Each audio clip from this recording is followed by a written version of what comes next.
Սիրելի ընկերներ, մենք վերադարձանք տաղավար եւ այս պայն հյուրընկալել ենք փաստաբան Վարդուհի Էլբակյանին, բարի երեկո Վարդուհի, շնորհակալ եմ մեր տաղավարը հյուրընկալելու համար։ Ես եմ շնորհակալ հրավերքի համար։ Վարդուհի, տեսեք, դուք այն անձանցեք, ով ստանձնել էր մանկահասակ աղջիկների պաշտպանությունը եւ սահմռկեցուցիչ դեպքեր էին տեղ ունեցել վեդիում եւ այդ դեպքերի առնչությամբ օրեր առաջ տեղեկություն տարածվեց, որ իրավապահները առանց փաստաբանի ցանկանում էին հարցաքննություն իրականացնել, ոնց հասկացա։ Եկեք նախ խոսենք այս պայն զարգացումների մասին եւ արդյոք օրինակ իրապահ մարմինները ունեին այդ իրավասությունը, որպեսզի նախ խոսեին երեխաների առողջական խնդիրների մասին հանրային կերպով, որը որ շեշտադրվեց նրանց հայտարարություններում եւ առհասարակ ինչպիսի ապօրինություններ են տեղ ունեցել։ Ես լրացնեմ միանգամից հարցը, ես էլ եմ ողջունում ձեզ մեր տաղավարում, նաև ասեմ, որ մենք ուղիղ եթերում ենք աշխատում, այս պայն 350-ից ավելի մարդ մեզ դիտում են ուղիղ եթերում եւ քանի որ նախորդ անգամ մեր տաղավարում հյուրընկալվել է այս հարցին մեծ հանրայնություն տված լրագրող Սյուզի Բադոյանը եւ մանրամասն ներկայացրել է դեպքը, բայց ամեն դեպքում առաջարկում եմ մի հատ մենք սկզբից գանք, որովհետեւ գուցե նաեւ լսարանում կան մարդիկ, ովքեր որ ծանոթ չեն դեպքի մանրամասներին, սկզբից գանք հասկանանք ինչ եղավ, ոնց եղավ, ինչ դերակատարներ կան այս մանկապղծության դեպքում ներգրաված, ովքեր են այդ դերակատարները, ինչ քրեական գործեր հարուցվել, հետո ոնց էր եղել, որ իրավապահները գործին ընթացք չէին տվել ու նաև գանք արդեն վերջին թարմացումներին։ Շնորհակալ եմ կրկին անգամ, փորձեմ հակիրճ ներկայացնել ամեն դեպքում, որտեղ բավական մեծ տարածում գտավ եւ շատ ենք արդեն իսկ խոսել այս մասին, բայց շատ ճիշտ նկատեցիք, ես սա համարում եմ սահմռկեցուցիչ դեպք, որտեղ սա դեպք չէ, դեպքերի շարան է։ Ուրեմն ցավը նրանումն է, որ այս դեպքերը սկսվել են տեղի ունենալ հիմնականում ավելի փոքր տարիքով աղջկա նկատմամբ 15 տարեկանին նոյեմբերի վերջ դեկտեմբերից սկսած։ Եվ այսօր քանի անընդհատ պատկան մարմինները հայտարարում էին, որ դեպքը բացահայտվեց մեր օպերատիվ տեղեկությունների հիման վրա, ուրեմն ես հայտարարում եմ, որ օպերատիվ տեղեկությունների հիման վրա դեպքը չի բացահայտվել եւ ոստիկանության աշխատակիցները դեպքը չեն բացահայտել։ Դեպքի բացահայտումը տեղի ունեցել դպրոցի տնօրենի, հոգեբանի եւ հավաքարարի երկու դպրոցների եւ եթե նրանց կողմից դեպքը բացահայտելու կամ որևէ աշխատանք կատարած լինեին, ապա բացահայտած կլինեին, որ նոյեմբեր-դեկտեմբերից նման դեպքեր տեղի ունենում 15 տարեկան անչափահաս աղջկա նկատմամբ։ Հետագայում արդեն իսկ Սյուզին լավ մանրամասն ներկայացրել է, բնականաբար հաղորդումը նայել եմ։ Փետրվար ամսին, երբ որ արդեն դպրոցի տնօրենը նկատում է երեխայի մոտ 15 տարեկան ընդ որում երեխայի մոտ նկատում է վարքի որոշակի փոփոխություններ, հեռախոսն են վերցնում, հեռախոսի մեջ տարօրինակ SMS-ներ են տեսնում եւ այլն, համայնքային ոստիկանին են հրավիրում, ոստիկանը նոր գնում է եւ արդեն որոշակի ինչ որ զեկուցագիր է միգուցե եւ ներկայացնում, որ այս պահին նյութերը մեզ չեն տրամադրել, չեմ կարող ասել, բայց փետրվարի 12-ին երեխայի հայրը գնում եւ հաղորդում է ներկայացնում եւ հենց սահմռկեցուցիչ դեպքի կուլմինացիան հենց առաջի օրից հենց այդտեղ է սկսվում։ Պատկերացրեք 15 տարեկան աղջիկ, ով այս դեպքերի արդյունքում դարձել է ինքնամփոփ, ընդ որում թեպետ արդեն բացահայտել է քննչական մարմինը, դրա համար կարող եմ էլի որոշակիորեն ներկայացնել, այո, երեխան ունի որոշակի խնդիրներ, բայց չի կարելի ասել, որ շատ ծանր մտավոր խնդիրներ ունի, ընդ որում ասեմ, որ ոչ մեկի մասով դեռևս փորձագիտական եզրակացություն չկա, ուղղակի դա մենք արդեն ասում ենք, որտեղ որոշակի տվյալների ենք տիրապետում, երեխային հարցաքննում է տղամարդ քննիչ, հարցաքննում են առանց օրինական ներկայացուցիչի, առանց փաստաբանի եւ հոգեբան հրավիրում են, հոգեբանը մասնակցում է, բայց հոգեբանը միանգամից քննիչի մոտ է երեխային տեսնում, այսինքն նախապես աշխատանք երեխայի հետ կատարված չի լինում։ Խոսքը վերաբերվում է փետրվարին։ Այո, փետրվար ամսին է վերաբերվում։ Երեխան ինչ որ կծկտուր տեղեկատվություն է տրամադրում, որը փորձեցին ներկայացնել, որ իրականությանը չէր համապատասխանում, դրա համար որևէ գործողություն չեն կատարել։ Դրան հաջորդում է 3 արդեն մեղադրյալի կարգավիճակ ստացած ոմն բարերար, ասեմ ոմն, ուղղակի բարերարի իմաստով էլի, թե չէ անձի մասով արդեն հայտնի է, փետրվարից էր հայտնի, վերում են երեխային դիմացը նստացնում են եւ առերեսում են անում։ Դա քրեական դատավարության օրենսգիրքը հստակ կարգը սահմանում է, թե նմանատիպ գործերի կարգը ինչպես պետք է լինի հարցաքննության, ով պետք է հարցաքննի, ովքեր պետք է մասնակցեն եւ ընդհանրապես առերեսման կարգը։ Ու մենք ակնկալում ենք, որ 15 տարեկան աղջիկը, պատկերացնեք, պետք է վկայեր այն մարդու դեմ, ումից որ իր բռնարարի դեմ։ Ու դրանից հետո երեխուն վերցնում են, ասում են մի հատ է պետքա տանեն քեզ դատաբժշկական փորձաքննության, տղամարդ դատաբժիշկը 15 տարեկան երեխային պետքա հետազոտի, թույլ կտար, թե թույլ չէր տա։ Այն էլ բռնության ենթարկված եւ հոգեբանական տրավմաներ ստացած։ Ու դրանից հետո դե բնականաբար այդ բարերար կոչեցյալը ստանում է վկայի կարգավիճակ, նրան թողնում են գնում, ոչ մի գործողություն չեն կատարում մինչև ապրիլի 22-ը։ Ապրիլի 22-ին հարուցվում է մյուս քրեական վարույթը եւ այս գործողությունների արդյունքում բռնության, սեռական բռնության է սկսում ենթարկվել նաեւ 17-ամյա քույրը, արդեն այլ անձանց կողմից։ Այսինքն ոչ թե հանցագործությունները այստեղ կանխվեց, այլ հանցագործությունները կարծես խրախուսվեց եւ արդյունքում մենք ունեցանք ոչ թե կրկնահանցագործություններ, այլ դրանից հետո գիտեք, որ նաեւ հորեղբայրը, երեխաների հորեղբայրը փորձեց դրանից դատաստան տեսնելու, որտեւ իրավապահ մարմինները ընդհանրապես ոչինչ չէին արել։ Հորեղբայրը 72 ժամով ձերբակալվեց։ Մի խոսքով, չգիտեմ, այս գործը իր բնույթով ես ամեն դեպքում նմանատիպ գործի չեմ հանդիպել, էլի, որ այս աշճանի ապօրինություններ լիներ, այս աշճանի թողտվություն լիներ եւ որ մի դեպքը ծներ մի քանի նաեւ դեպքեր։ Մի դեպքը չքննելու պատճառով, քննություն չանելու պատճառով 3 հատ դեպք տեղի ունեցավ։ Ես ասեմ, որ քաղաքական դեպքերով, քաղաքական շինց ու քրեական գործերի շրջանակներում մենք ամեն տեսակ ապօրինությունների ականատես եղել ենք այդվում անձամբ զգալով մեր մաշկի վրա, մեր այս նույն ոդքասթը վարողների առնչությամբ,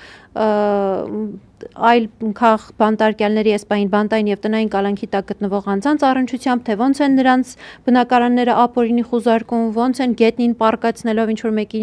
գիշերը նայելու քմահաճույքի համար, այդ տեսանյութերը ձերբակալման, կալանավորման վերջին ապօրինություններով ձերբակալում, տանում առանց որևէ հիմքի կալանավորում ու այդ ամբողջ քրեական գործի շրջանակներում ինչ տիպի ապօրինություններ են տեղի ունենում։ Բայց իմ համար անհասկանալի է, թե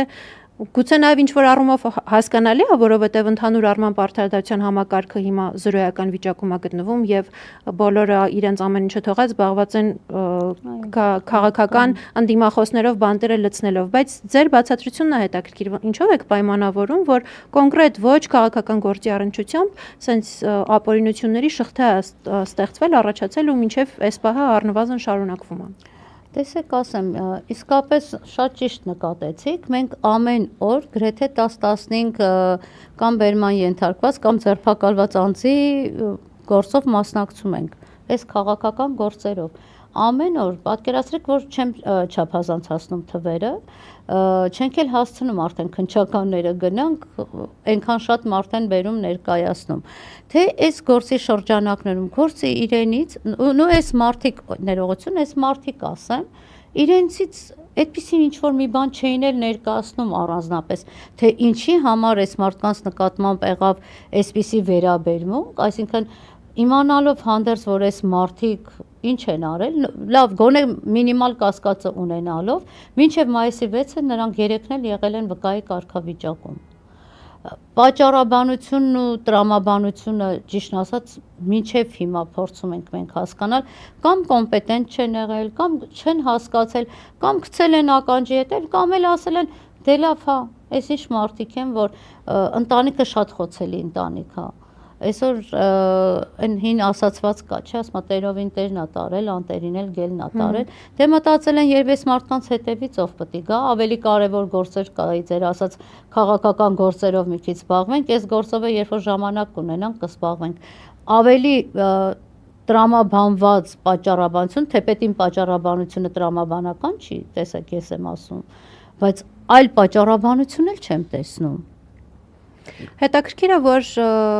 քաղաքական իշխանության ներկայացուցիչներն են սկսել արտահայտվել այս դեպքի առնչությամբ, օրինակ արդարացնելով իրավապահների աշխատանքը, Նիկոլն էր այս վերջերս հայտարարել, որ հենց իրավապահների շնորհիվ է, որ դեպքը հանրայնացվել է, եթե իրանք վարույթ հարուցած չլինեին, լրագրողներին դա չէր հասնի, եւ այս հարցը հանրայնություն չէր, հարցի առնչությամբ աղմուկ չէր բարձրանա, բայց սա աբսուրդի ժանրից է, որովհետեւ նախ մենք չգիտենք լրագրողի աղբյուրը իրավապահներն են, թե ոչ, այդ հարցի մյուս կողմն է, եւ հարցի երկրորդ կողմը, երբ որ իրանք փորձում են իրավապահների աշխատանքը արդարացնել այս տեսակ հայտարարություններով, նույն մեր գործունեության ընթացքում, նույն այս ոդքասթի գոյության ընթացքում Նարեկին եւ Վազգենին բազմաթիվ քաղաքացիներ իրենց անձնական խնդիրներով դիմել են, երբ որ իրանք բախվել են արդարադատության, անարդարության հետ չեն կարողացել իրավապահների միջոցով արդարադատության հասնել, իրանք դիմել են տարբեր հարթակների, տարբեր լրագրողների, մեր հարթակին, Նարեկին, Վազգենին, որ այդ հարցը բարձրաձայնվի, հանրայնացվի եւ հանրային ճնշման ներքո գոնե ինչ որ մի արդյունքի հասնեն մարդիկ։ Սա կարելի է այդ դեպքերի շարքին դասել, նույնը Դավիթ Մինասյանի դեպքում եղավ, եթե չլիներ հանրային այդ ճնշումը, գուցե այդ տղան մինչև հիմա կալանքի տակ գտնվեր այդ առողջական խնդիրների պայմաններում եւ նաեւ այս դեպքում, երբ որ չլիներ լրագրող Սյուզի Բադոյանի այդ հետեւողական աշխատանքը գնալ-գալ լուսաբանելը, խնդրի մասին խոսելը, մինչև հիմա այդ երեխեքը զոհի կարգավիճակով կշարունակեին ապրել։ Ես մեկ լրացում իրականացնեմ։ Ըստ էության մենք գործ ունենք իրավիճակի հետ, երբ իրավապահ մարմինները իրենց տեղում չեն, զբաղված են ամեն ինչով, մարկանց լսելով, ինչ որ կոնտեքստից կտրված արտահայտություններ իրար գցելով, գործ սարքելով մարկանց վրա, օրինակ նույն Սրբազան պայքարի համատեքստում, մենք երբ որ Սրբազանին եւ նրա աջակիցներին ձերբակալում կալանավորում էին, ողջ քարոզչը մեքենա լցված էր այդ կեղծ ձայնագրությունները հրապարակելով, որ տեսեք աբեկչություն են ուզում անեն, չգիտեմ ինչ են ուզում անեն, հետագան պարզվեց, որ այդ ամեն ինչը կոնտեքստից կտրված, իրանք ուղղակի իրար գցել էին եւ ստացել էին մատերիալներ, եւ եթե իրապահ համակարգը զբաղված է քաղաքական հետապնդումներով, ապա բնականորեն նա չի կարող ժամանակ ունենալ զբաղվել այլ հարցերով եւ ես նաեւ ցանկանում եմ շեշտադրում իրականացնել, որ բացի այս սարսափելի դեպքից, մենք վերջին ամիսներին տեսնում ենք, որ կրիմինոգեն իրավիճակը երկրում շեշտակի աճում է։ Օրը ցերեկով կարող են իրար վրա կրակել եւ դա եւս արդյունք է նրա, որ ուժային համակարգը իր տեղում չէ։ Ես լրիվ համակարծիք եմ ձեր հետ, տեսեք, կոնկրետ անդրադառնամ հիմա էլի երեխեքի աղջիկների դեպքին անդրադառնամ, 5 պաշտոնատար անձ արեց հայտարարություն, Նիկոլ Փաշինյան, Արփինե Սարգսյան, Քննչական կոմիտեի ղեկավարը, գլխավոր դատախազ, չէ, 4 պաշտոնատար անձ, 4 պաշտոնատար անձի հայտարարությունը հակասում էր իրեն։ Որևէ մեկի հայտարարությունը չէր համապատասխանում նրան։ Տեսեք, ասում են քննչական կոմիտեի նախագահան հայտարարեց, որ այս աղմուկը, արհեստական աղմուկը, որը բարձրացրեցին, միայն վնասեց գործին։ Նիկոլ Փաշինյանը դրանից առաջ հայտարարեց, որ գործը բացվել է իրավապահների կողմից։ Գլխավոր դատախազը դրանից մեկ օր առաջ ազգային ժողովում իդեպ միայն գլխավոր դատախազն ազնիվ գտնվել ոնց որ թե այս հարցում, ասաց ես դեպքի մասին տեղեկացել եմ, երբ որ հանրային աղմուկ է բարձրացել եւ խոսք եմ տալիս, որ կլինեն խիստ խափանման միջոցներ։ Այսօր լսեցի նաև մի քանի օր առաջ էլ է եղել, բայց կոնկրետ չեմ կարող հիշել, բայց այսօր լսեցի նաև Արփինե Սարգսյանի հայտարարությունը, որ ասում է մենք բոլոր քայլերը ձեռնարկել ենք, մենք բացահայտումը արել ենք, գործը ձերբակալել ենք անձին, տվել ենք քննչականին, մնացածը մեր դաշտում չի։ Ժամանակագրությունները բոլորը խառնել են իրար այս պաշտոնատար անձինքը, կամ մեկը մեկին ճիշտ չի զեկուցել, կամ մեկը մեկից չգիտեմ տեղյակ չի, կամ էլ ուզում են հանրությանը ներկայացնեն, որ ամեն ինչ շատ օրինական, լավ, ճիշտ, նորմալ ճանապարհով գնում է։ Բայց այստեղ մի հատ բան ասեմ, քանի որ խոսեցինք Բագրատ Սրբազանի գործից, հենց այդ օրը քննչական կոմիտեի նախագահան մի հայտարարություն արեց Գեղամ Մանուկյանի հարցին, եթե չեմ սխալվում, պատասխանեց, ասեց դուք հայտարարել եք նոյեմբեր ամսին, որ Բագրատ Սրբազանը իր ձեռքով գրել է այդ ահաբեկչության պլանը։ Ասեց, որ գործի նյութերը հիմա հետազոտում ենք, ինչը որ մեզ տրամադրվել է, չկա իր ձեռքով գրած պլանը։ Քննչական կոմիտեի նախագահան ասեց իր ձեռքով ես նկատի չեմ ունեցել, որ անձամբ ինքը իր ձեռքով ա գրել։ Դա մենք խմբի համատեքստում ենք դիտարկել։ Զավեշտ։ Ասեք զավեշտ։ Հիմա ավելի զավեշտ մեր դեպքով, չգիտեմ, այս մեր իրավապահ համակարգը լրիվ դառել է զավեշտալի իրավապահ համակարգ է դարձել, էլի։ Հիմա գալով այս դեպքի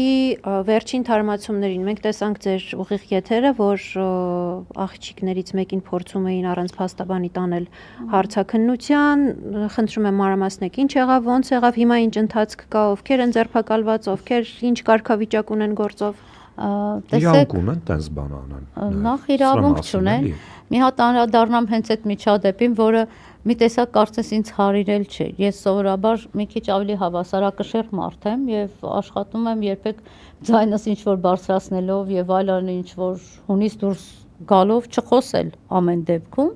Այդ օրը ես հրավիրել էի մամուլի ասուլիս, երևի տեղյակ եք։ Մամուլի ասուլիսից հետո մի քանի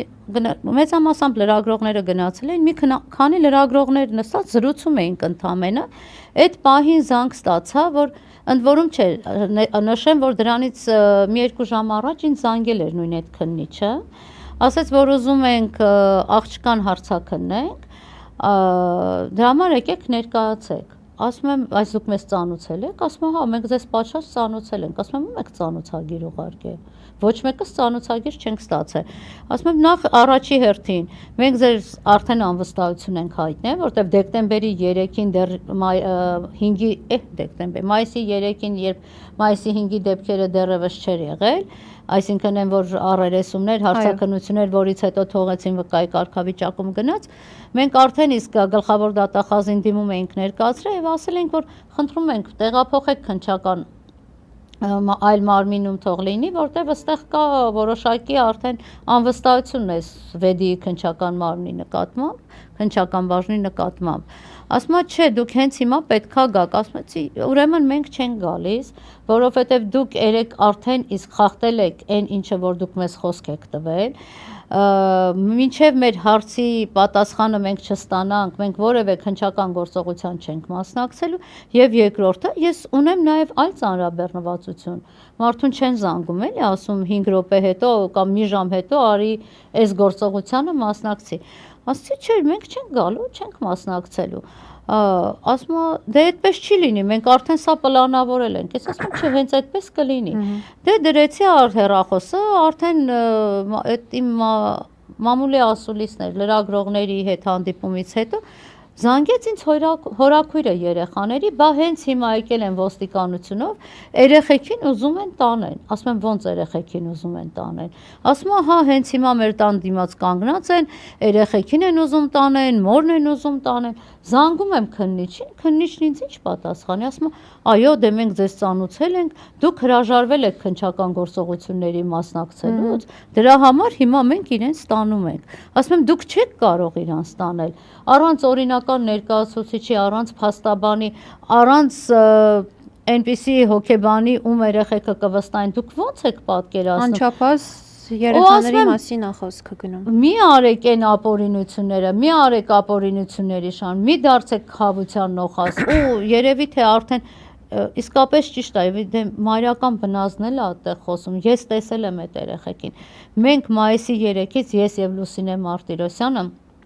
նաև Սյուզին, շատ ջանք ենք թափել այդ երեխեքի վրա, հոգեբանի դեր ենք կատարել, պատկերացրեք, թեպետ արդեն եկող շաբաթվանից մենք հոգեբաններին գտել ենք, մեր հոգեբանները կաշխատեն երեխեքի հետ, մենք մինչև երեխեքին կարողացանք բերել կոմունիկացիայի դաշտ, որ երեխեքը մեր հետ խոսեն, 15 տարեկան են աղջիկը անընդհատ լացում է, մի հատ խոսք հնարավոր չի իր հետ խոսել, եթե ինքը առանց արդյունքի է, բայց ասեմ ձեզ, երեք խոսեցի երեխեքի հետ, մի քիչ դժվար է խոսելը, տենց հարազատների միջոցով բան, ասի մենք մեր խոստումը կատարել ենք, մենք ասել ենք, չէ, ձեզ ցավեցնողները կպատժվեն, իրանք արդեն բանտում են, դե մի քիչ իրանց լեզվով կենցաղային ես բացատրում, սկսեց հաց ուտել 17 տարեկանը, զանգեցին ասցին արդեն հաց ա կերել, 15 տարեկանը արդեն սկսեց հարց ու պատասխանի մեջ մտնել մեզ հետ, պատկերացնում եք, դե փառքասը, իրանց դահիճները, այլ բառերով ասած, իրանց դահիճները այս պահին առնվազն անազատության մեջ են։ Իսկ այդ 17 տարեկանին, եթե դուք տեսնեք, երբ որ մենք առերեսումից դուրս եկանք, երեխան լսեց, որ տեսավ սենց արանքում, որ նա այնտեղ նստած է, ու որ մենք ասինք ոնց ինքը վկայի կարգավիճակում է ու ինքը հիմա տուն է գնալու 17 տարեկանը նենց սկսեց լացել վազելով գնաց փաթաթվեց Լուսինեին մեր մյուս փաստաբանին Մարտիրոսյան Լուսինեին փաթաթվեց հազիվ գրկելով Լուսինեն տարել է այդ որ ասում եմ մենք երակի քառակի ստրեսի այդ օրը այդ երախուն ենթարկեցինք ստացվեց իրականում սարսափելի իրականությունը եւ գիտեք երբ որ տեսնում ես թե իրապահները ճակերտավոր իրապահները ինչպեսի ճանասիրությամբ են գործում քաղաքական օպոնենտների դեմ, գործող ռեժիմի քաղաքական օպոնենտների դեմ եւ տեսնում ես թե ինչպեսի գործունեություն են ծավալում այս սահմռկեցուցիչ դեպքերը բացահայտելու ասպեկտում հաստատորեն կարող ենք փաստել, որ ողջ ուժային համակարգը իր տեղում չէ եւ այս բանը ես պետք է նշեմ, որ մեզ դիտում են 400-ից ավել մեր սիրելի քաղաքացիները շնորհակալություն Զավենին Ազատյան դրամական փոխհատուցման համար սիրելի ընկերներ մենք շարունակում ենք ձեզ կոչ անել լինել ակտիվ տարածել մեր տեսանյութերը բաժանորդագրվել հավանել շարունակել աջակցել Իմնեմնի ոդկասթին բոլոր հնարավոր տարբերակներով Patreon, Super Chat, Donation Alerts, Crypto արժույթ, քարտային փոխանցումներ եւ ձեր յուրաքանչյուր աջակցություն մեր համար շատ մեծ արժեք ունի եւ շատ կարեւոր է։ Վարդուհի, ես կցանկանայի նաեւ մենք խոսեինք առհասարակ ուժային բլոկի քաղաքականացվածության մասին եւ հետևանքների մասին, հա, հետևանքների մասին քննարկենք, թե ինչ է լինում, երբ ողջ ուժային համակարգը զբաղված է լինում բացառապես մարդկանց գաղտնալսելով կամ մարդկանց վրա շինցուքրական գործեր կարելով եւ մենք տեսնում ենք, որ ուժային համակարգը ըստ էության ինքը չի կարողանում կամ չի էլ ցանկանում կատարել իր բուն առաքելությունը եւ այսպիսի դեպքերում, երբ որ ոչ քաղաքական գործեր են, բայց ստանում են լայն հանրային հնչեղություն, արդյոք դա արդյունք չէ նաեւ այն բանի, որ ուժային համակարգը դարձել է մահակ գործող իշխանության ձեռքին եւ այդ մահակի դրսևորումները նաեւ մենք տեսնում ենք ոչ քաղաքական գործերում, այսինքն ուժային համակարգը փոխել է իր բնույթը ինքը արդեն ապօրինությունների շղթայի մեջ է ոչ միայն քաղաքական գործերում, այլև հարուրյա կենցաղային գործերում Դավիթի հարցը լրացնելով գուցե իմ հարցից գաք պատասխանելով հետո Դավիթի հարցին պատասխանեք նաև այս հենց այս գործի շրջանակներում մի շարք պաշտոնանկություններ եղան գուցե սրանով քաղաքական իշխանությունը փորձում է երեսը փրկել եւ մեղավորությունը պատվիրակել ցույց տալով որ իրենք կապ չունեն եւ այդ քրեական գործի չհարուցումը, պարտակումը եղել է ներքին օղակների խնդիրը։ Այս ամեն ինչը ոնց կբացատրեք ու հետո նաև տեսեք, հենց այդ պաշտոնանկությունները արդեն իսկ վկայում է այդ ապօրինությունների մասին, այդ մարդիկ հիմա ամեն մեկը ունի իր վերադասը, չէ, բնականաբար։ Այդ վերադասն էլ զեկուցում է, հիմա այդ դատախազը զեկուցում է իր վերադասին, քննիչը քննչականի պետին, քննչականի պետը վարչության պետին։ Ես գտնում եմ, որ այս ամբողջ շղթայում բոլորը ունեին իրենց մեղավորությունը, ոչ թե միայն այն 5 անձինք, ում այսօր պաշտոնանկ արեցին։ Հիմա եթե դատախազը պաշտոնանկ արվեց, որտեղ այս գործի նկատմամբ ճիշտ հսկողություն չէր իրականացրել, դրա մեղավորությունը մենակ մարզի դատախազինը չի։ Ես գտնում եմ, որ դրա մեղավորության բաժինը ունի գլխավոր, չէ, դատախազը։ Այո։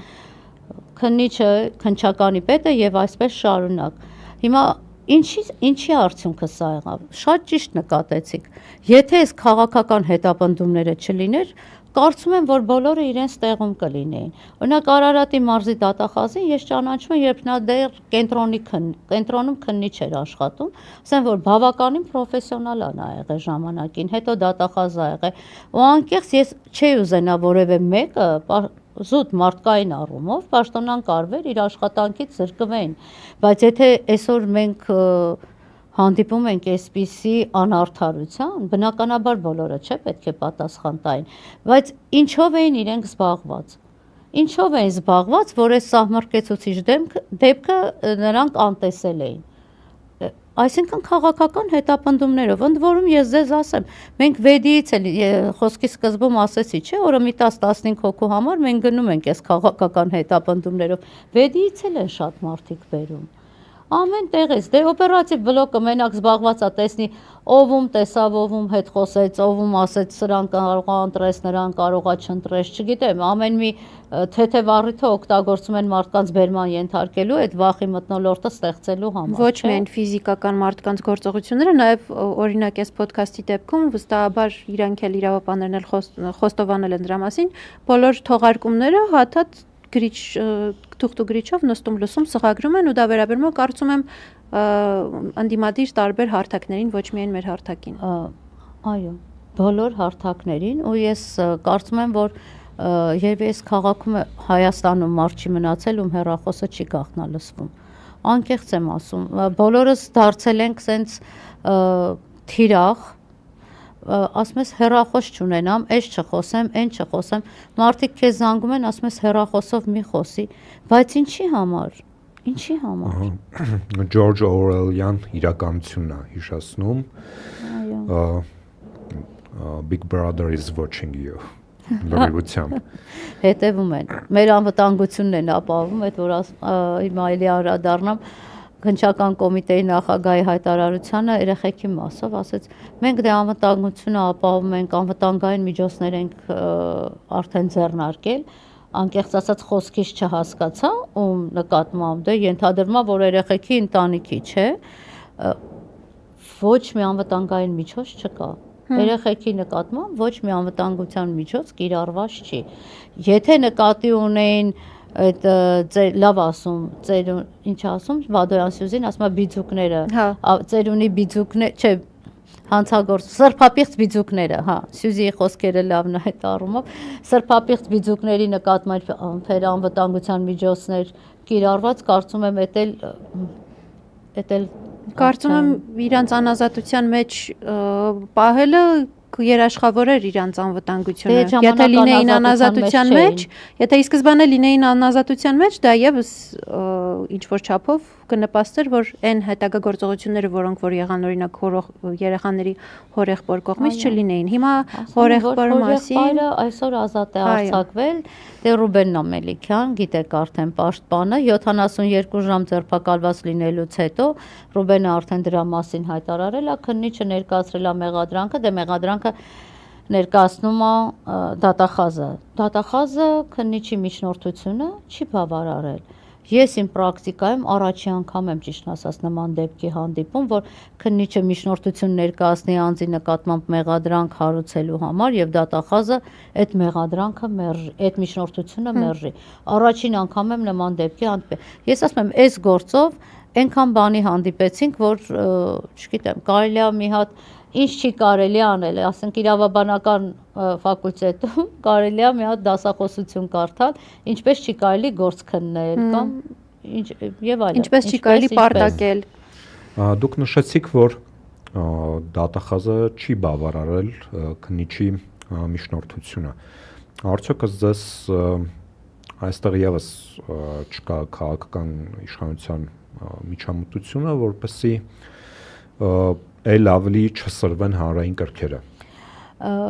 Նայեք, երկու ասպեկտով էս հարցը նայենք, մենք էդ էլ քննարկեցինք Ռուբենի հետ, ասում ենք երևի ուզեցան, որտեվ ամեն դեպքում բոլորը սենց լարվել էին, հիմա հորեղբոր նկատմամբ մեղադրանք, խափանման միջոց ավելի էր, չէ, կրքերը սրվելու, բայց հորեղբոր մասով էլ երկու գործ էր քննվում, մի հատ այն, չգիտեմ, սենց ականջ կտրելու բանի թեմա կար, մի հատ էլ ոստիկանի աշխատողի հետ իր ծառայական պարտականությունների մասով այդ թեման կար։ Դա կամ չսրվելու, ավելի չսրելուն էր, կամ էլ դատախազությունում ոչ մեկ չուզեցավ մտնի սրա տակ։ Այս պահին մարզում դատախազը չկա, դատախազը իր դիմումի համաձայն ասեցին, որ իր դիմումի համաձայն է ամեն դեպքում եղել։ Հա, դատախազությունում այլ դատախազներ կան, կարծում եմ ոչ մեկ չուզեցավ այս թեմայի տակ մտնի ու իր վրա վերցնի այդ մեղադրանքը հաստատելը։ Այլ բան չեմ մտածում, որտեվ տեսեք, նույն հոդվածներ, ինչ որ հոդվածի կասկածանքներ, ինչ որ Դավիթինը։ Դուք տեսաք, թե Դավիթի հետ ինչպես վարվեցին, Դավիթին տարան 2 ամիս կալանքը ստացան պարոն Մարտիրոսյան մնացականի թեթև ձեռքով, այն էլ Դավիթի մասով, իհարկե ես Թադևոսի նկատմամբ էլ բացարձակապես ու ես գտնում որ մեծ ապօրինություն կլիներ, եթե Թադևոսի նկատմամբ քրեական հետապնդում, այդ քրեական հետապնդում հարուցելու միջնորդությունը բավարարվեր, որտեվ դա էլ արդեն գիտենք, թե ինչի պատճառով եղավ, բայց նույն հոդվածն էր։ Հիմա ասեք, նա քաղաքական էր, սա քաղաքական չէր, չկա տրամաբանությունը։ Ընդհանրապես մեր իրավապահ համակարգում գործերի տրամաբանությունը, քննման, մեղադրանքների, կալանքների տրամաբանությունը հիմա դարձել է անհասկանալի։ Ինչու՞։ Տրիվիալ է, կարծում եմ, հարցի պատասխանը, այս ամեն ինչը գալիս է օրվա քաղաքական իշխանության թելադրած օրակարգից։ Արդյոք արդարադատություն իրականացնելը այսօր առաջնային խնդիր է իրավապահ համակարգի առջև դրված, իհարկե ոչ։ Առաջնային խնդիր է քաղաքական հետապնդումները եւ ում նկատմամբ նաեւ քաղաքական ընդդիմախոսների նկատմամբ քաղաքական հետապնդումներ իրականացնելը, առաջնային է Հայաստանում կրիմինոգեն միջավայրի ավելացումը, բազմաթիվ երիտասարդներ ուղղակի թմրանյութերով, տելեգրամյան ալիքներով, չգիտեմ, դպրոցները հասել, բազմաթիվ ահազանգեր ենք լսում դրա մասին, թե ինչ է կատարվում դպրոցներում այդ առումով, մեր աչքով ենք տեսնում մեր շենքերի բակերում, ինչ իրավիճակ է լինում երեկոյան ժամերին, կրակոցներ, սպանություններ, ու այդ ամեն ինչը տարիքային շեմը գնալով աստիճանաբար նվազում է։ Էսա պետք այսօրվա Հայաստանի իշխանությունը, որպեսզի հնարավորինս այս միջավայրը ապահովելով կարողանան իրանց թուրք-ադրբեջանական օրակարգերը առաջ տանեն, իսկ մարդիկ զբաղված լինեն սենց իրար ուտելով, կենցաղային հարցերով, աղքատությունը փորձել հաղթահարելով, կենցաղային սենց այն ամենացածր մակարդակի խնդիրներով, որպեսզի քաղաքական օրակարգերին մասնակցությունից զերծ մնան։ Դրա համար ենք մենք նաև ասում, որ այս 1 ամսվա ընթացքում Վարդուհի ջան, մենք մեր հարթակը օգտագործելու ենք հնարավորինս բոլոր մեր քաղաքացիներին կոչ անելու ընտրություններին մասնակցելու, որպեսզի գոնե կարողանանք այդ Նիկոլ Փաշինյանի այս պահին երազած վստահաբար, քանի որ դա երազանք է, սահմանադրական մեծամասնությունը չապահովենք եւ կարողանանք գոնե առաջատար ընդդիմադիր ուժերին ավելի շատ քվե տալու հնարավորություն ապահովել։ Ամեն դեպքում կարծում եմ, որ ժողովուրդը պետք է այդ իր իրավունքը իրացնի։ Պարտավոր են, ոչ թե պետք է, այլ պարտավոր են իրենց իրավունքը իրացնելու։ Իսկ թմրանյութերի հետ կապված նշեմ, որ ամենասարսափելի, ես չեմ հիշում համենայն դեպս ժամանակաշրջան, որ այս աշճանի թմրամիջոցների շրջանառությունը տարածված լիներ։ Մենք հիմա կենտրոնի բնակիչներ ենք, սարսափելի է։ Ամեն օր, օրինակ, մեր մուտքի մոտ թե ինչ է կատարվում։ Մենք էլ ականատես ենք լինում հենց այս շենքում, մենք էլ կենտրոնում ենք գործունեություն ծավալում, այս շենքում երեկոյան ժամերին ինչա կատարվում, մեկը դնում է, մյուսը վերցնում։ Ամեն օր մենք դրա ու երիտասարդ տարիքի, դպրոցական տարիքի դե հիմնականում թիրախային տարիք են ընտրում։ Այո։ Թիրախային տարիքը։ Այս սոցիալական խնդիրներն էլ մեր պետությունում այնքան է շատացել, այո, մարդիկ այդ սոցիալական խնդիրները լուծելու ճանապարհին արդեն կորցնում են ռեալության նկատմամբ, իրականության նկատմամբ իրենց զգացմունքները, չեն կանգնում ոչինչի առաջ։ Եվ դա եւս խոսում է արժանամկարգային որոշակի դեգրադացիայի մասին, որը որ ի դեպ այս ռեժիմը միշտ քարոզում է։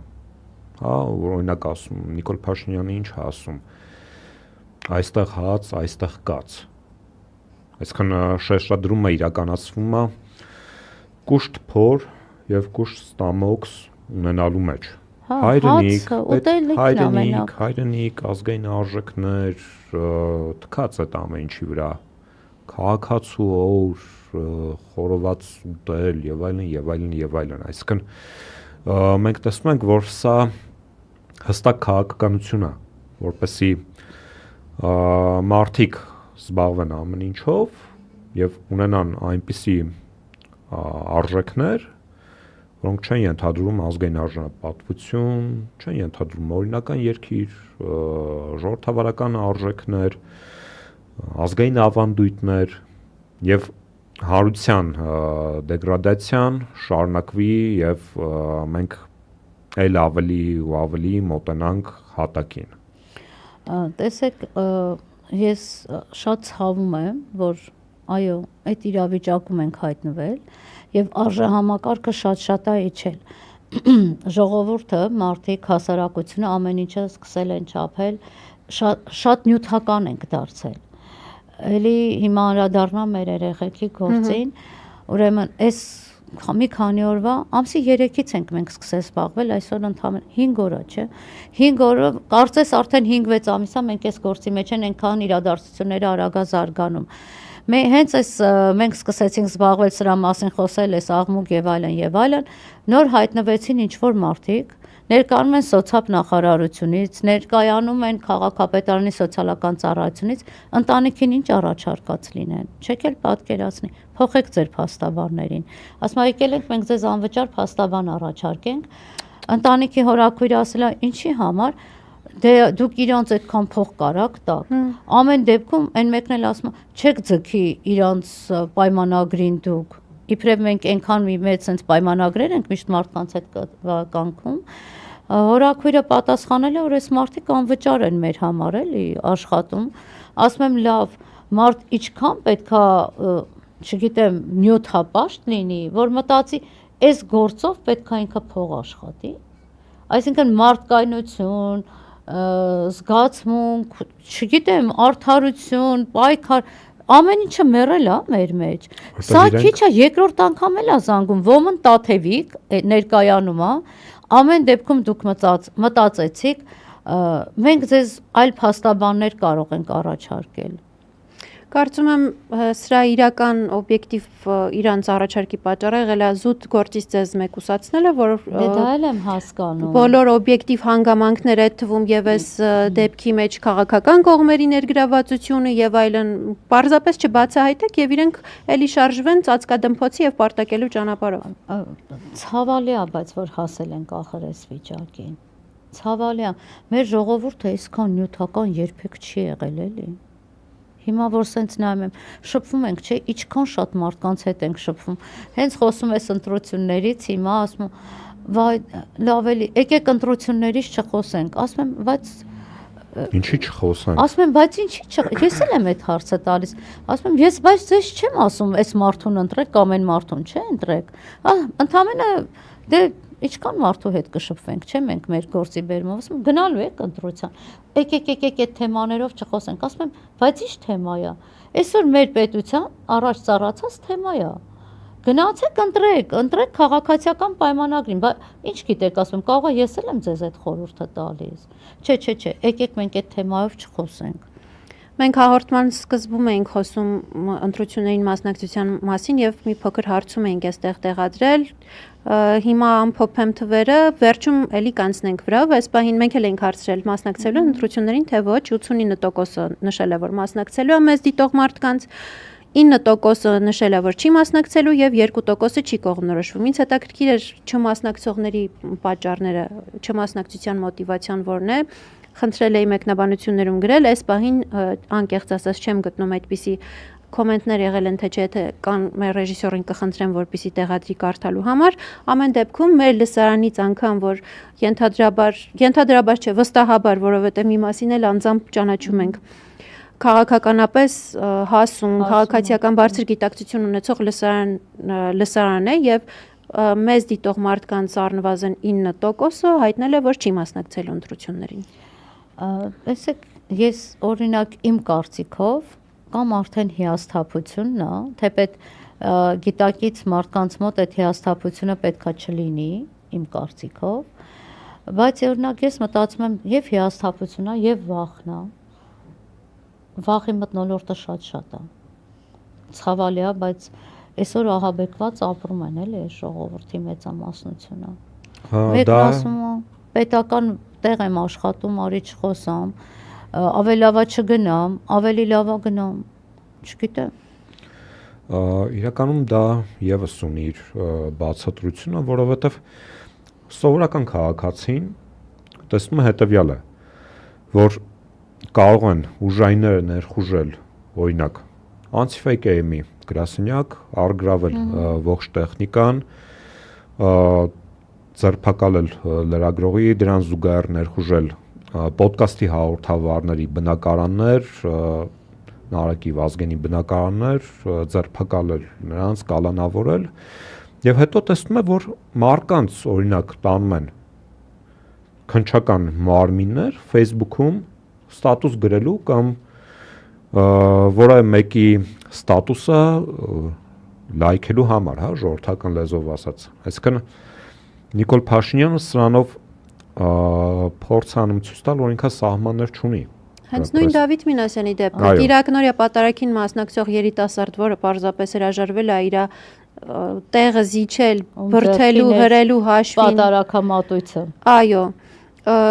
ընդամենը հրաժարվել է իր տեղից շարժվել, ինքը ուզեցել է իր Կիրակնորիա աղոթք իրականացնել եկեղեցում եւ գալիս է ոմն մեկ իր թիկնապահներով հանդերձ հրում է, խփում է երիտասարդին, ուղեղի ցնցում է պատճառում, մի բան էլ վերցնում են, տանում են, կալանավորում են, ու այս ամեն ինչը լինում է նախընտրական քարոզարշավը դեռ չսկսած, ինչի համար, որպեսզի ցույց տա, որ տեսեք, ես ամեն տեղ կարող եմ անարգել մտնել եւ որևէ մեկը հանկարծ չհամարցակվի, անգամ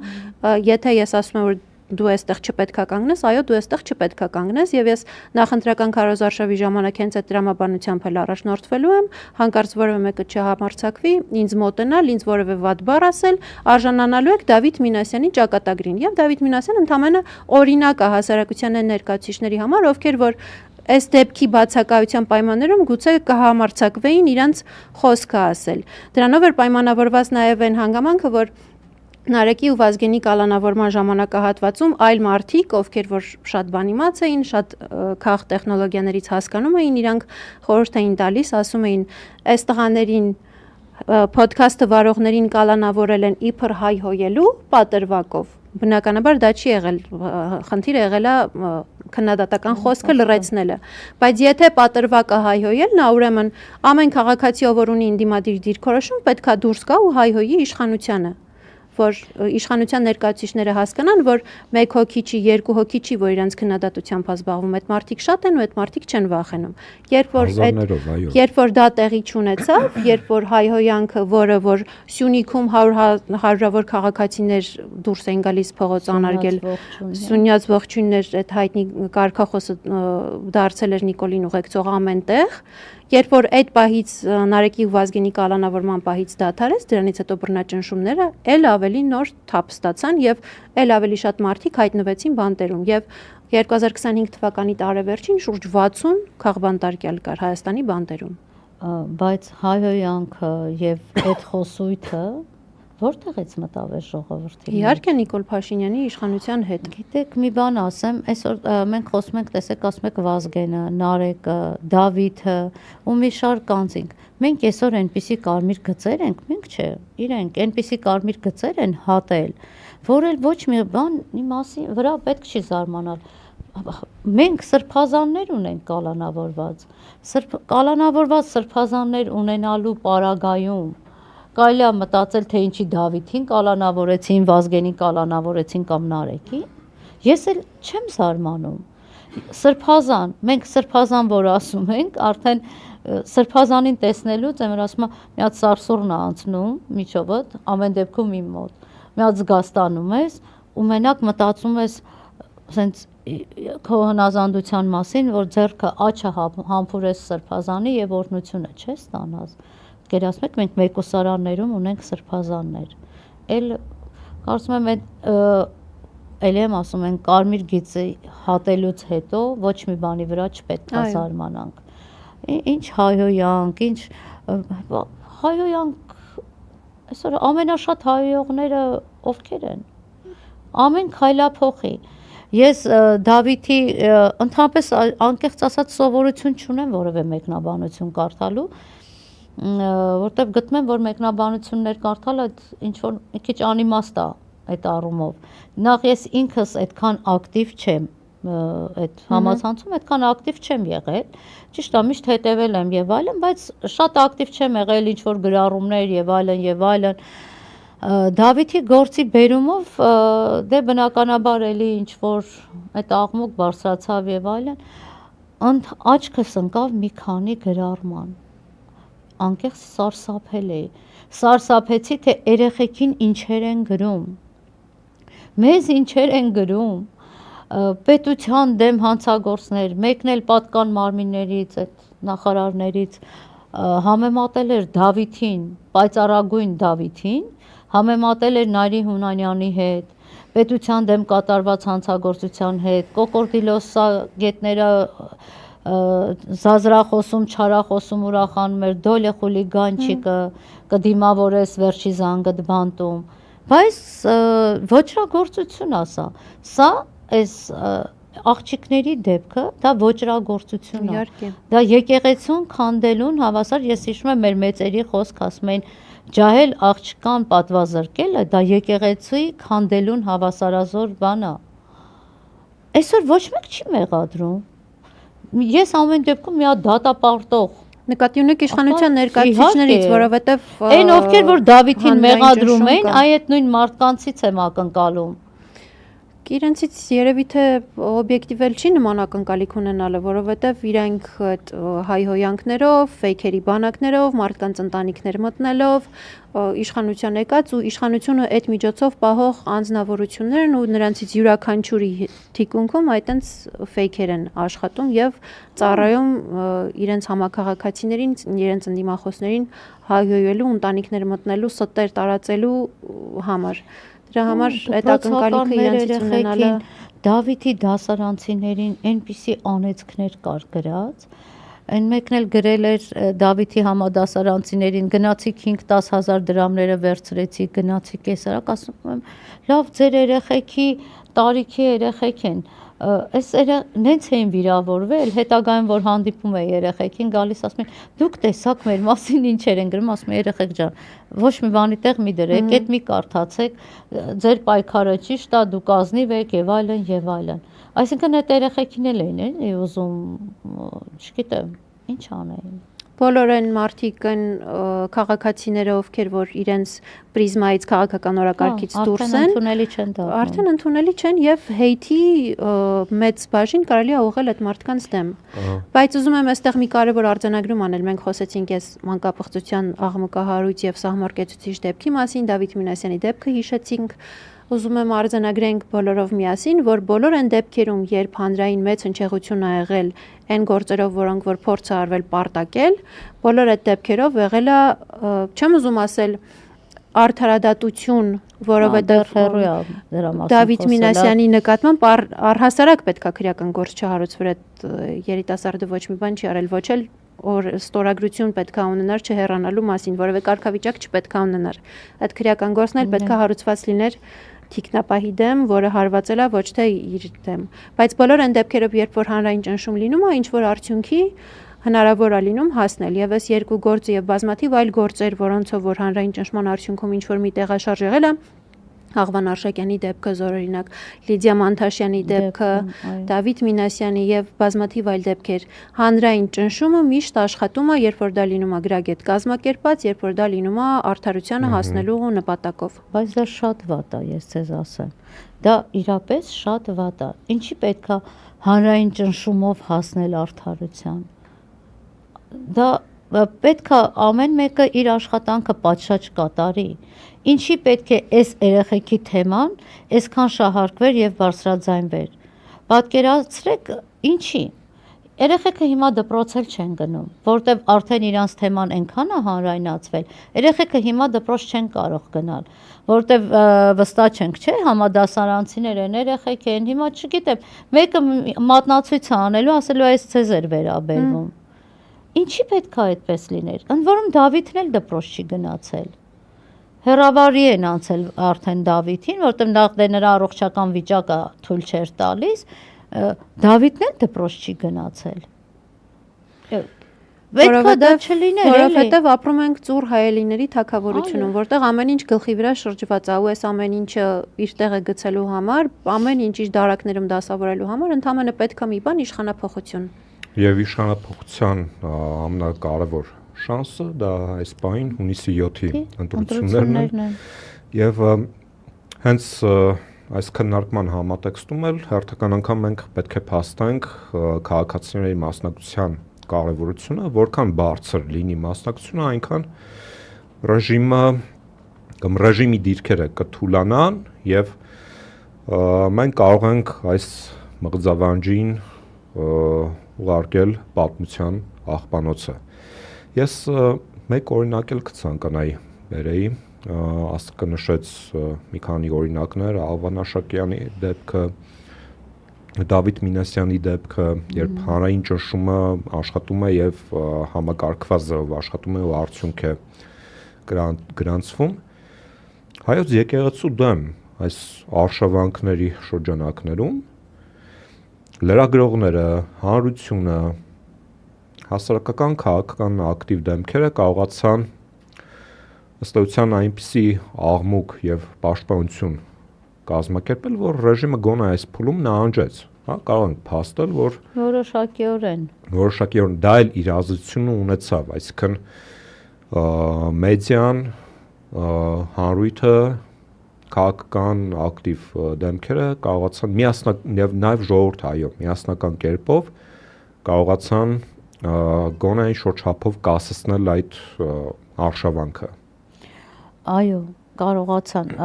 դե եկեղեցու դեմ դա երևի ցնցում էր էլի ժողովրդի համար, արդեն ես հիշում եմ Էջմիածնի օրը մենք Էջմիածնում ենք, երբ որ գնացել էին Միքայել Հաջապայանի հետևից էին գնացել, հիշում եք բոլորդ էլ, այդտեղ արդեն երևի թե քաղաքական պատկանելությունը չկար այդ ժողովրդի մեջ, անկեղծ եմ ասում, մարդիկ կային, օրինակ ես այնտեղ մարդկանց տեսա, որոնք 100% ես գիտեմ, որ Նիկոլ Փաշինյանի սատարողներից էին, ու ես այնտեղ հարցեցի, ասում եմ, բա դուք ինչի եկեք, չէ, այս արդեն մեր եկեղեցին է եւ այլն, այո, այդ ճնշման արդյունքում որոշակիորեն ես երբ որ ասեցի, այ վատ է, որ այդ հասարակական ճնշման արդյունքում ենք ինչ-որ բանի հասնում, եթե չլինեն ապօրինի հետապնդումներ, չի լինի հասարակական ճնշում, չէ, իսկ ինչի պետք է լինի այդ ապօրինի հետապնդումները, ինչի լինի այդ անարդարությունը այն աշճանի, որ մենք հասարակական ճնշման միջոցով փորձենք ինչ-որ բանի հասնել, ու այլի, այո, դրա ամենավառ օրինակը Դավիթի գործն է եղել, երևի այդ աղմուկը իսկապես չլիներ եւ հասարակությունը այդքան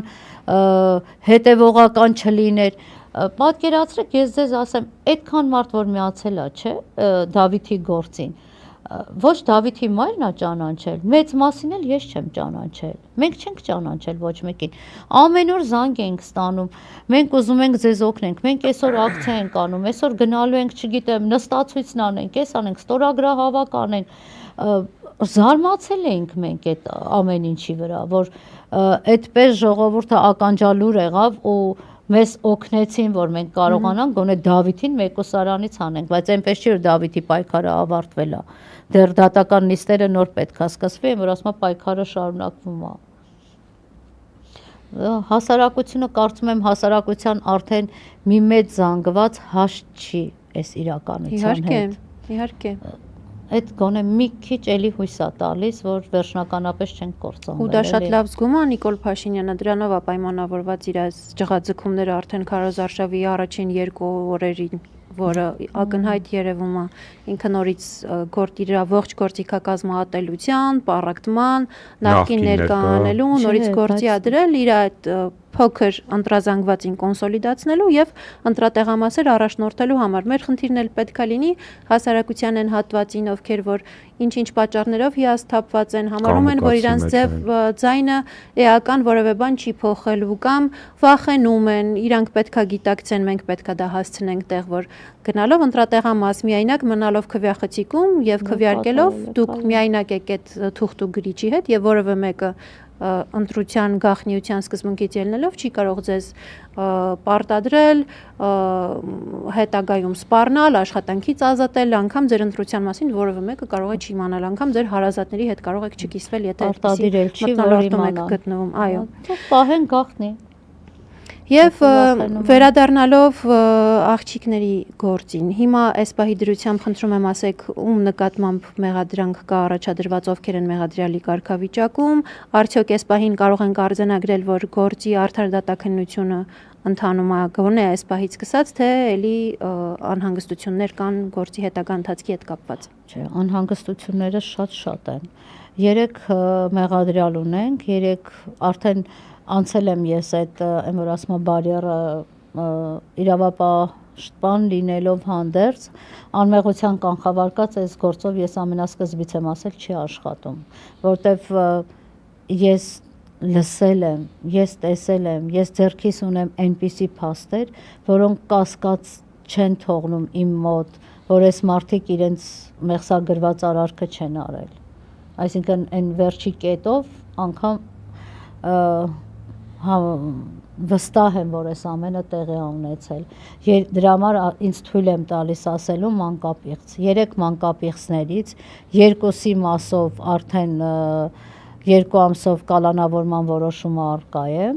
1-ի մասով 3 հայտարարություն տարածեցին, որ մեղադրանք են առաջադրել,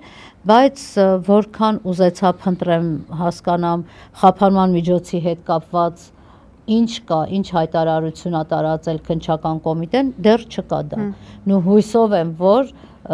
ստորագրություն չեն ընտրել կամ այլ խափանման միջոց, որը անազատության հետ կապ չի ունենա, որտեվ հետ էլ ապօրինության մի այլ զավեշտ կլինի։ Գործից այն աղմուկ աղաղակից հետո քննչականից որևէ ծանուցում չենք ստացել, հարցաքննության չենք հրավիրվել, իսկ մենք ասել ենք, եթե քննչականի վարույթը տեղափոխվի այլ քննչական մարմին, մենք պատրաստ ենք աշխատելու ցանկացած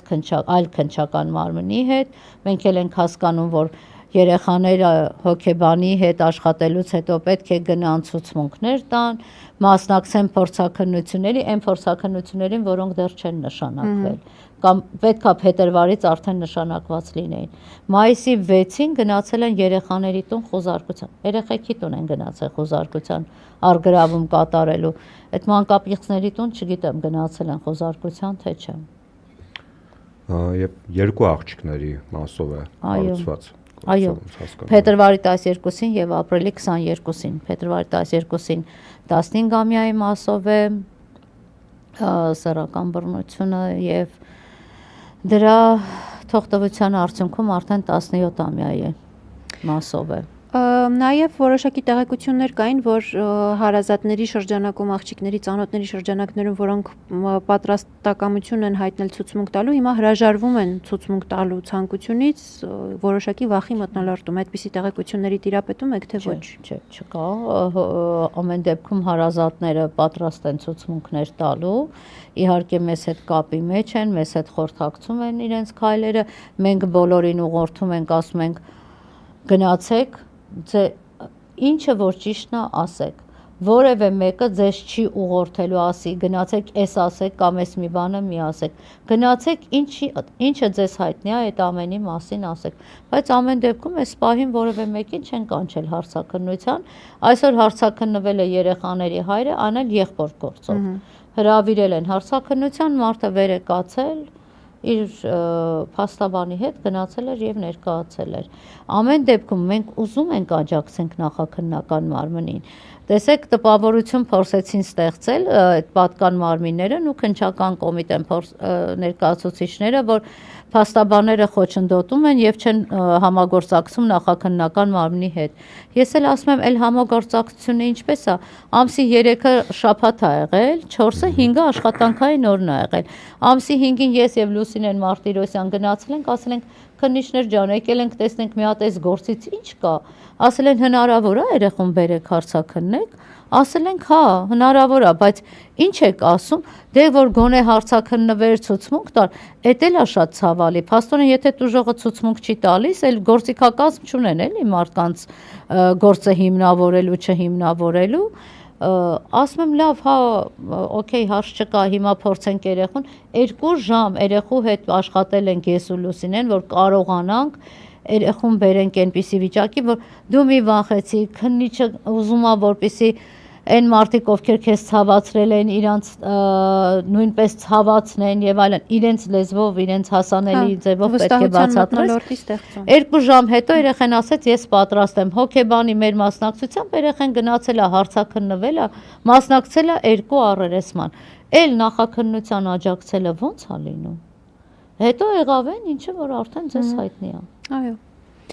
Մեզ արդարադատության միջամտության հոդվածը շատ լավ հայտնի է, որովհետև մեր գրասենյակում խուզարկություն իրականացնելու ընթացքում ամբողջությամբ օժանդակելով օպերատիվ աշխատակիցներին, նպաստելով, որ հավաքեն տեխնիկան, փաթեթավորեն, մենք անմիջական մասնակցություն ունենալով այդ թվում եւ Ֆիդանյան Դավիթը, վերջում Ֆիդանյան Դավիթի ձեռքերը ոլորեցին գրասենյակից եւ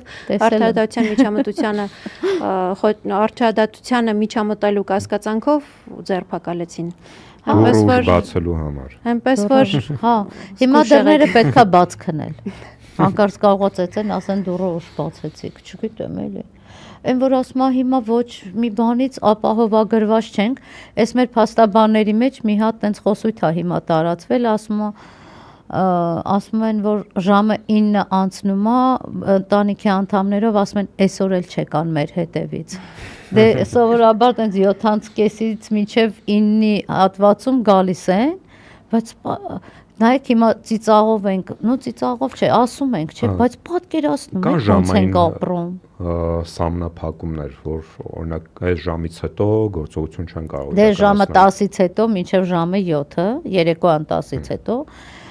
եթե առանձնահատուկ դեպքեր չկա, եթե հա առանձնահատուկ ինչ-որ դեպք կա, ժամանային որևէ սահմանափակում չկա։ Չգիտեմ էլի, բայց այս մթնոլորտում ապրելը մի քիչ դժվար է դարձել իմ կարծիքով։ Ահա, բայց իրականում այս մթնոլորտը ես վստահ եմ, որ Հուր Հավիտյան չի տևելու, որովհետև ես մի քիչ մասնագիտական բանով ասեմ, որպես պատմաբան, անգամ ամենաավտորիտար ռեժիմները իրենք հավերժ չեն, որովհետև ավտորիտարիզմը որպես կանոն ունենում է սահմաններ, ինքը չունի Հուր Հավիտյան լինելու ռեսուրս։ Ինչ որ մի բայց այդ ռեսուրսը այդ տիպի իշխանություն պահելու դա սպառվում է։ Հայաստանը չունի նավթ օրինակի համար։ Իլհամ Ալիևի նման, որ կարողանա Փաշինյանը 30 տարուց ավել օրինակ իշխանություն պահի։ Ալիևյան կլանի նման։ Հայաստանի միակ ռեսուրսը դա մարդն է։ Եվ Նիկոլ Փաշինյանի իշխանությունը Փաշինյանը ավելի ուժեղ տղա չի, քան Պինոչետը, Իդի Ամինը,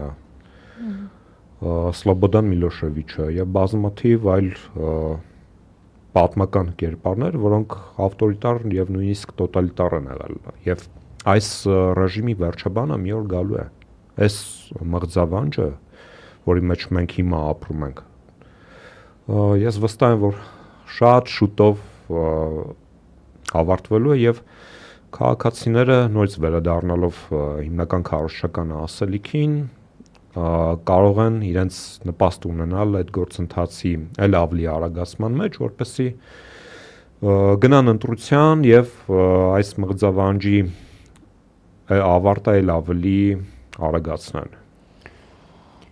Գիտեք, ես կարծում եմ, որ մեր ժողովուրդը ամեն օր, երբ որ արթնանում է, գնում աշխատանքի եւ այլն, իրեն պետք է պատասխան տա ինքն իրեն եւ պատասխան պետք է տա Եռաբլուրի մեր երեխեքին։ Ես օրինակ չեմ կարողանում ապրել այդ գաղափարի հետ։ Անկեղծ այսօր երբ որ լսում էի հերթական անգամ հանուն ոչինչի, հանուն ոչինչի փաստորեն, ստացվեց։ Մենք ո՞նց ենք ապրում այս գաղափարի հետ։ Չգիտեմ, ինձ համար շատ ցավալի է,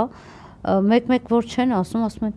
դուք զոհ ունեք, ես դրանից ավելի եմ վիրավորվում։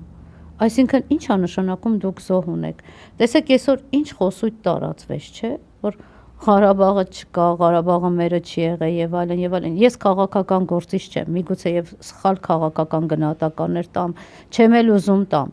Ուղղակի երբ որ դուք ասեցիք, այ